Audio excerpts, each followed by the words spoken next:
Déjà, moi, quand j'étais petit, j'étais complètement là-haut. Genre, pour te dire, je connaissais pas le vrai prénom de plusieurs de mes tantes ou des trucs comme ça, tu vois. Truc, j'étais vraiment pas là, quoi.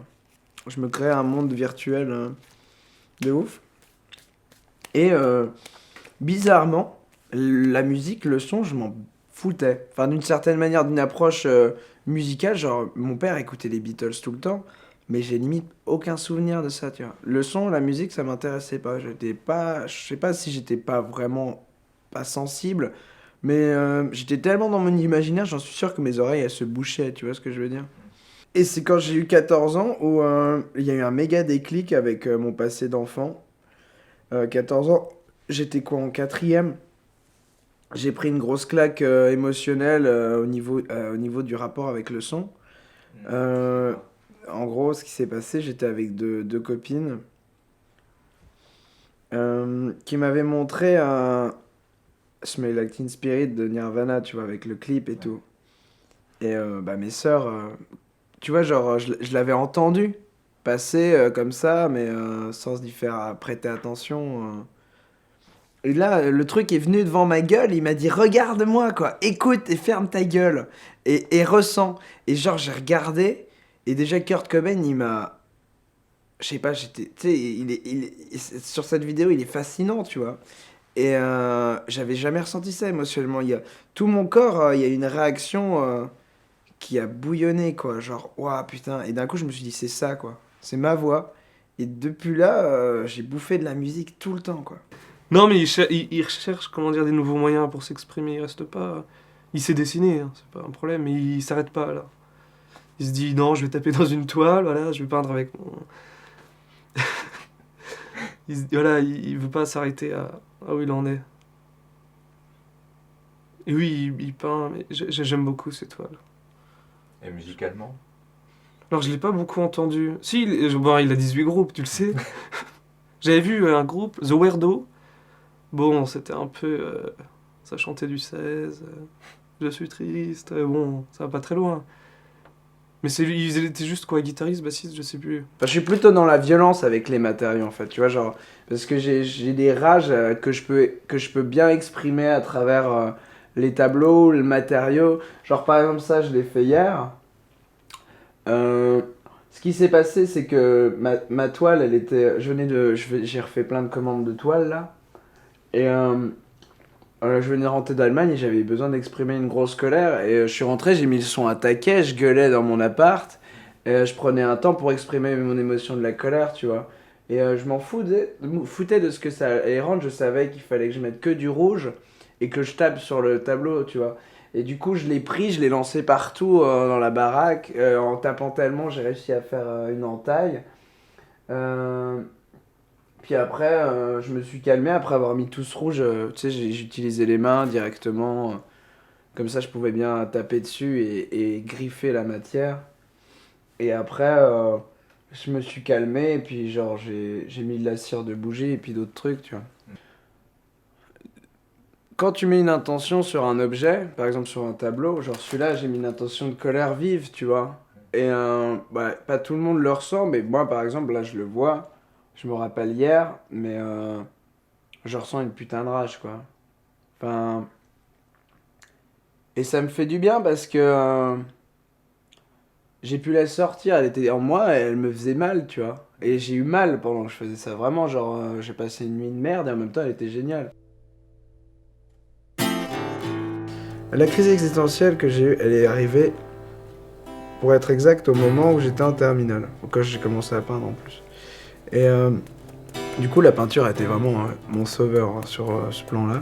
Au niveau de l'expression, du ressortir les choses,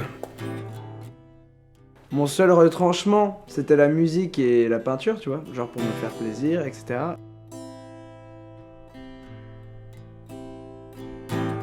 Moi, j'étais en littérature, tu sais, bac littéraire.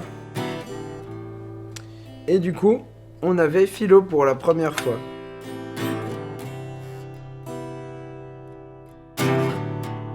Et vers quoi, novembre, on en est venu sur ce sujet de la mort et je l'avais toujours esquivé, tu sais, genre vraiment, tu sais, tu mets des œillères et tout, non, la mort, non, non, t'inquiète. Oh. automne.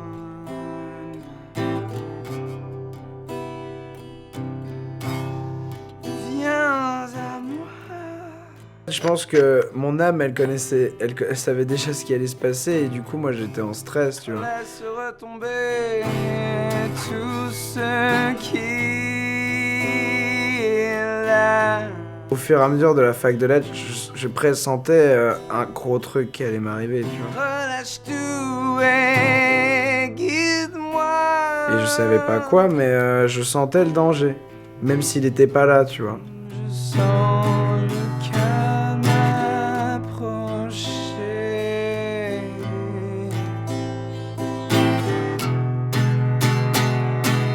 Relâche tout et guide-moi. Non, si, je retiens juste que ça m'a forgé. En même temps, je remercie cette école de m'avoir viré, tu vois. Mais ils m'ont viré pour des raisons à la con. Enfin... Non, ils ont bien fait, en fait. Mais... Enfin, ils m'ont pas laissé la parole, quoi. Ils ont vu mon travail, ils ont vu que j'arrivais pas à expliquer, et ils ont vu que j'étais super angoissé, et ils m'ont angoissé encore plus en disant... en gros, ils nous prenaient de haut en première année, c'était vous faites pas encore partie de l'école, en gros. Vous avez encore vos preuves à faire, vous avez déjà passé un jury de bâtards qui... Enfin voilà, pour passer, faut y arriver, quoi.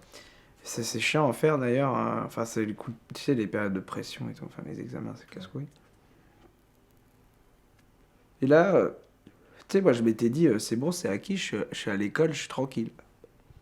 Je vais pouvoir faire ce que je veux. Et non, pas du tout, parce qu'ils veulent te mettre dans des directions. Mais ils ont raison, tu vois. Mais...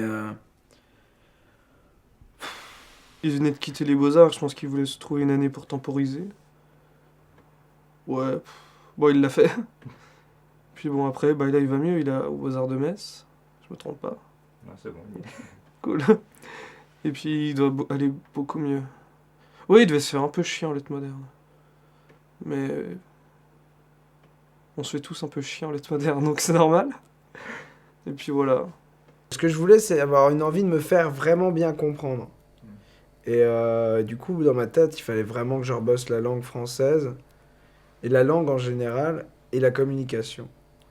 Et je me suis dit, ma fac de lettres, c'est bien pour ça.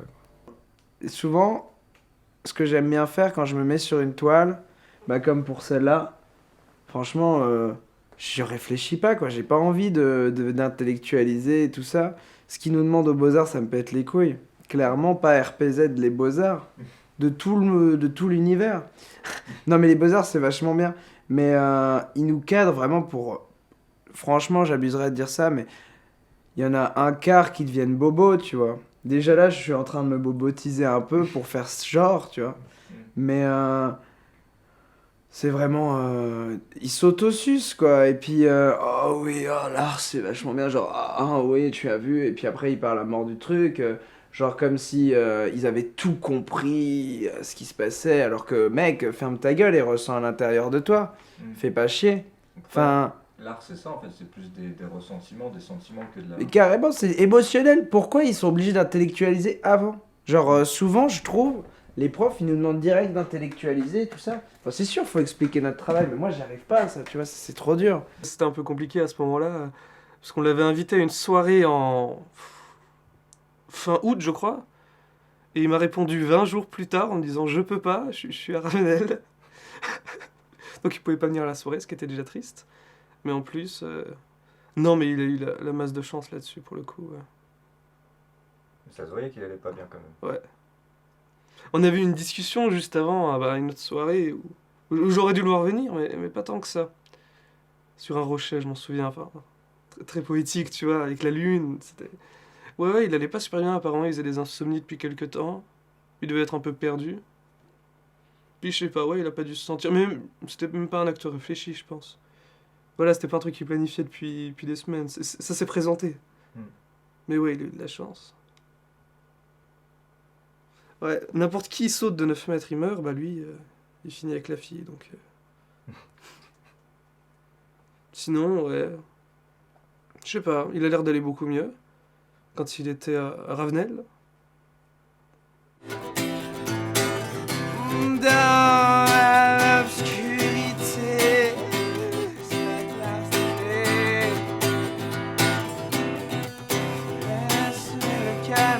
sagesse s'emparer de toi. Laisse-toi mourir, et peut-être trouveras-tu le cycle éternel. Et peut-être trouveras-tu le cycle éternel. Ah.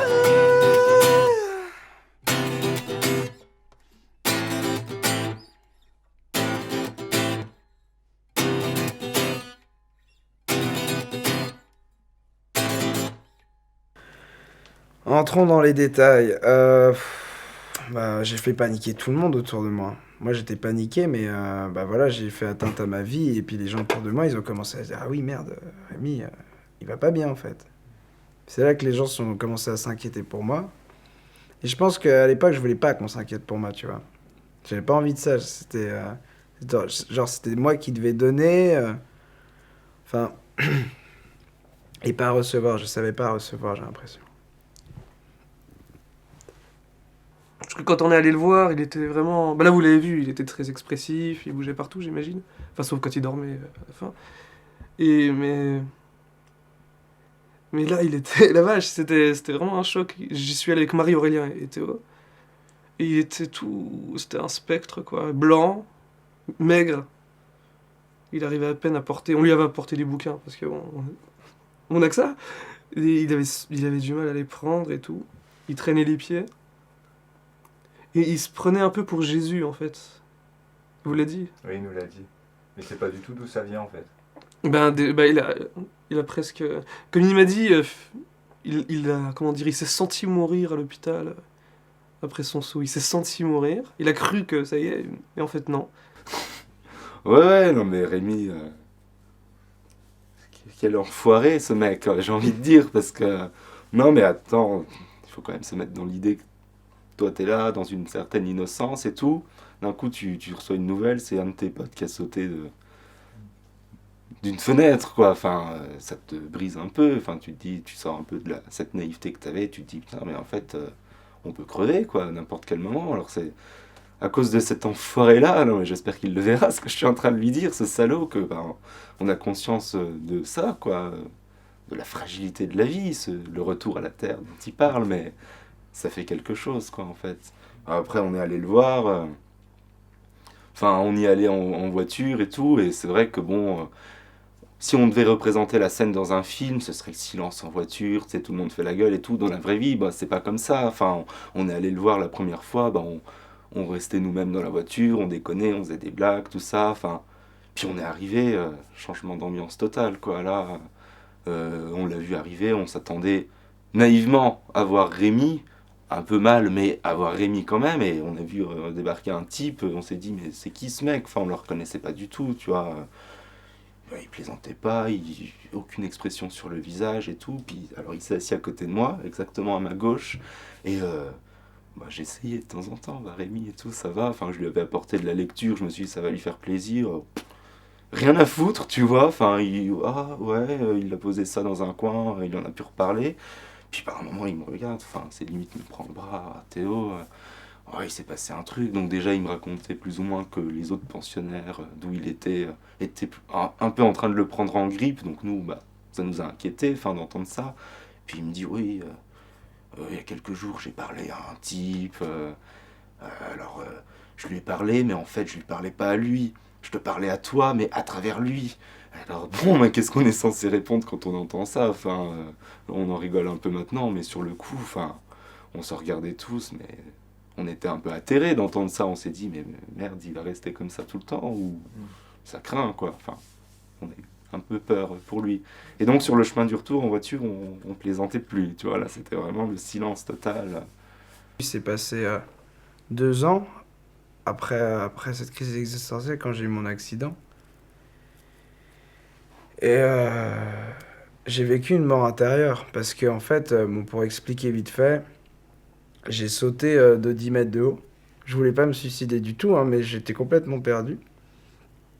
Je faisais des insomnies super récurrentes. Et j'étais en conflit depuis 2 ans avec moi-même. sans répit de conflit, tu vois. Ces pensées, justement, qui sont envahissantes, et elles se résumaient à t'es moche, ou je suis con, enfin des trucs débiles, quoi.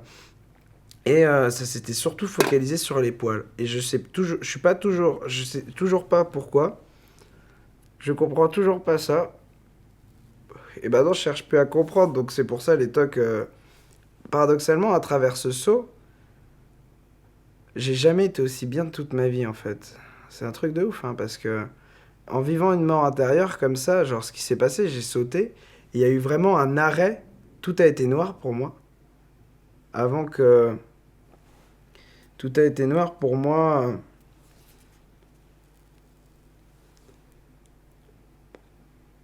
Avant que je subisse le choc de la terre ferme sur mon corps. C'est comme si la terre, elle s'était renversée et qu'elle m'avait écrasé, tu vois. Enfin, ça peut paraître gros à dire, mais ça fait limite ça. Et dans ma tête, c'était ah, je suis mort. Je sais pas ce qui se passe. Je sais pas où je suis. J'ai mal et en même temps, j'ai plus mal. Donc pour moi, c'était. Tout ce que je voulais, c'était que tout s'arrête en fait. Il y a eu vraiment un moment. Je voulais pas que ma vie s'arrête, mais je voulais que mes tocs s'arrêtent, mes insomnies s'arrêtent. Euh, mais. Mais. Comment dire? Le fait de pas être en phase avec soi, que ça s'arrête, tu vois, que je me fasse du mal, justement. J'ai dû me faire un mal instantané et très violent pour me faire réaliser tout le mal que je me suis fait, quoi, ou tout le mal qu'on se fait, qui est super dommage d'ailleurs, ou que le mal qui est sur la planète, quoi. Et de rentrer enfin après en compassion avec moi-même et les autres, quoi. En fait, mon choc, il est arrivé là. Heureusement, c'était de l'herbe, hein, ça aurait été du béton, je sais que je serais mort. Mais heureusement, c'était de l'herbe et tout le choc a été sur le cœur, en fait. C'est pour ça que là, j'ai super mal quand je vous parle, parce que les douleurs reviennent un peu. Mais justement, pour se résoudre.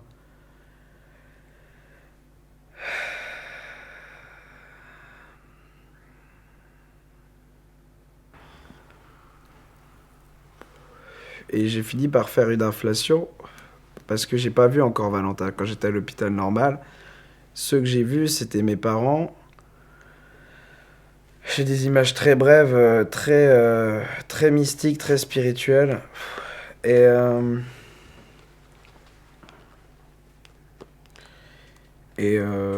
j'ai commencé à me prendre pour Jésus, tu vois.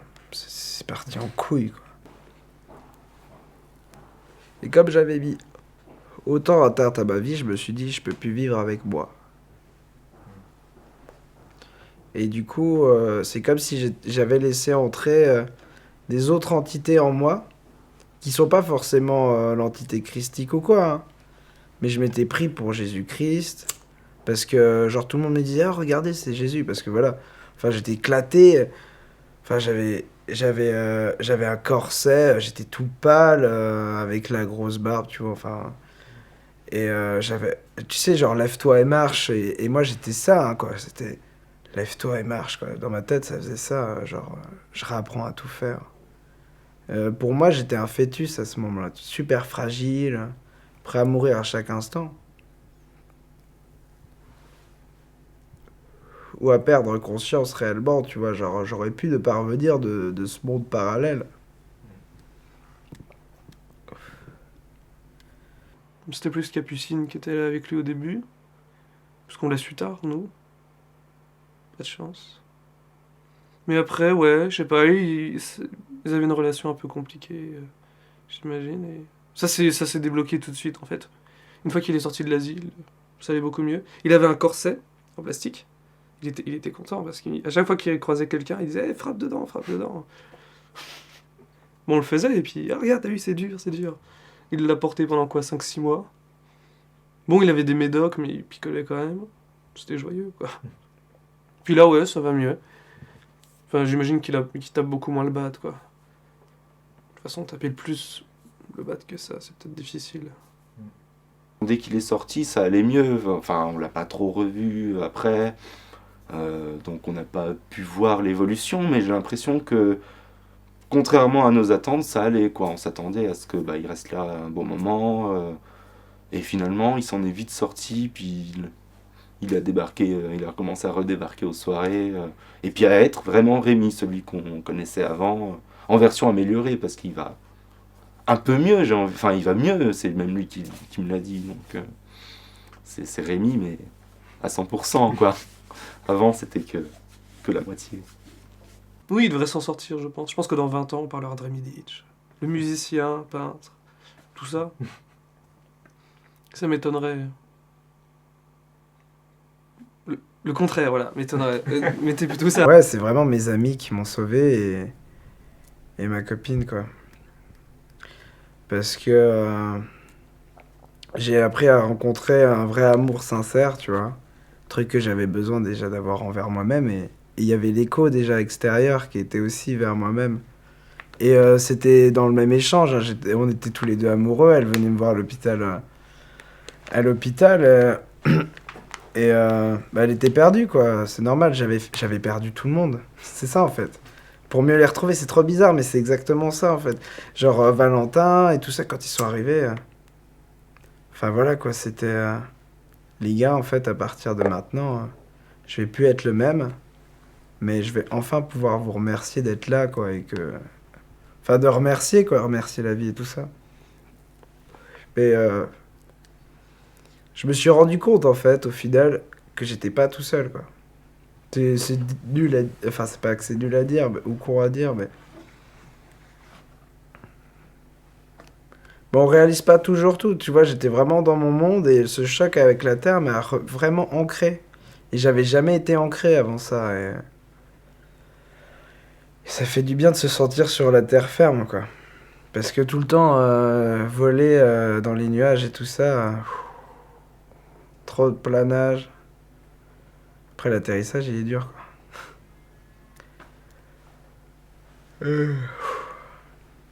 Mais ouais, là, c'est... j'atterris, quoi.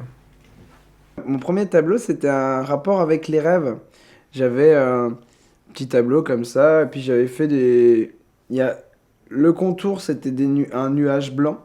Comme ça, comme si on avait troué en plein milieu d'un nuage, qu'on voyait à l'intérieur d'un nuage, et qu'on voyait... des symboles, des trucs un peu de rêverie, quoi.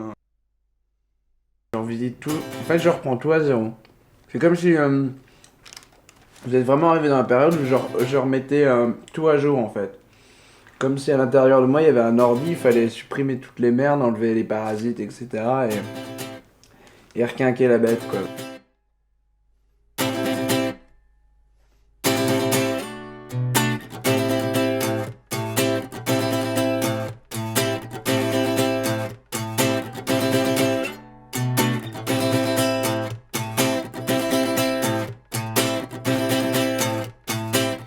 Ce que j'ai envie de dire, c'est que faut se pardonner à soi-même. Enfin, parce que... Enfin, ouais, je peux le dire, je me pardonne d'avoir fait ça, parce que ça m'a appris beaucoup de choses, en fait. On a peur de la mort, mais pourtant, c'est essentiel à la vie. Enfin, maintenant, moi, c'est ce que j'ai retenu de mon accident, en tout cas. Enfin... Faut pas aller chercher à la fuir. Parce que le problème, c'est que les gens, enfin, c'est l'impression que j'ai, on conditionne souvent la mort, c'est quelque chose de mal, etc. Sauf que c'est le cycle de la vie, c'est quelque chose de naturel, tu vois. Mais à travers la mort, il y a une autre vie, je trouve. Moi, je suis dans une idée de réincarnation maintenant, mais pour moi, il y a une nouvelle vie qui commence, quoi. Après la mort de quelque chose, on vit tous des instants T de mort, en fait. Après cette journée, ce sera la mort de cette journée, et demain, il y aura une nouvelle vie qui se passera, quoi. C'est ça tous les jours, toutes les heures, toutes les secondes. On peut agrandir ou rétrécir le temps à ce niveau-là, en fait.